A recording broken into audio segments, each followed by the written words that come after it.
So I've been thinking a little bit about humility, and we're told when we're younger to be humble. And I looked it up and was wondering exactly what does humble mean. And what humble means is to place yourself lower than another. And one thing we often talk about being humble in is sports. We learn to be good sportsmen and sportswomen and have sportsmanship. Um, So it made me really think about, well, why is it so important? Why do we push sportsmanship? And if you think about a plate of weights and it's standing under your feet, if you're on top of the weights, say a 50-pound weight, and you stand on top of it, could you lift it? You couldn't. You'd have to pick it up above your feet, make it equal with you, or put it above you even better. You'll lift more when it's above you.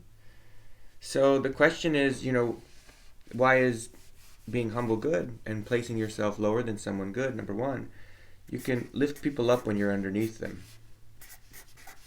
And the opposite of that, obviously, is to push people down. And so when you put yourself above somebody and you're bragging, you're gloating, especially if you just won an event, sporting event, let's say, they already know you beat them.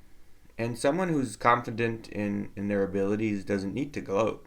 I know sometimes we're excited and we're surprised, but sometimes without realizing it, by not being humble, we're trying to place ourselves above somebody and push them down. So it's something to kind of look at. When you're beneath somebody, you have the ability to lift them up. Versus when you're above them,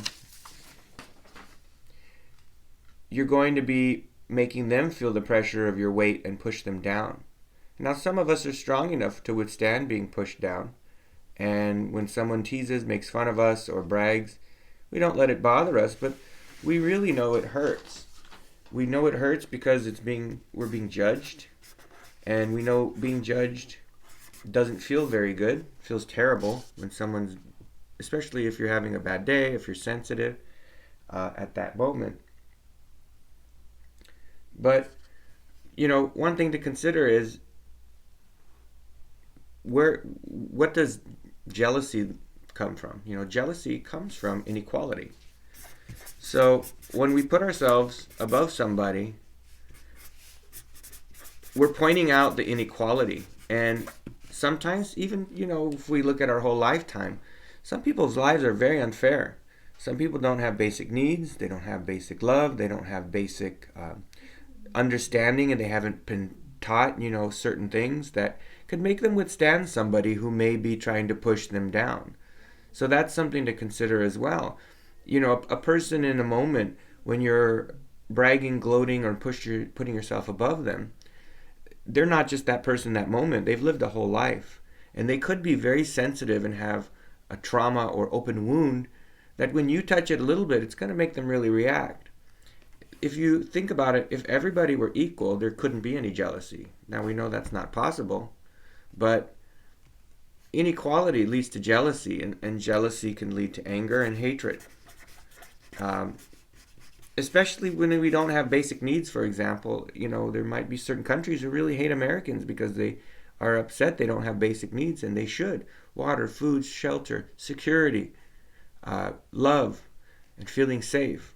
So placing yourself above somebody will more than likely lead to jealousy, hatred, inequality is pointed out. And, our choice is to think about whether we want to do that. It's something you can think about not doing or doing consciously. So what is a leader?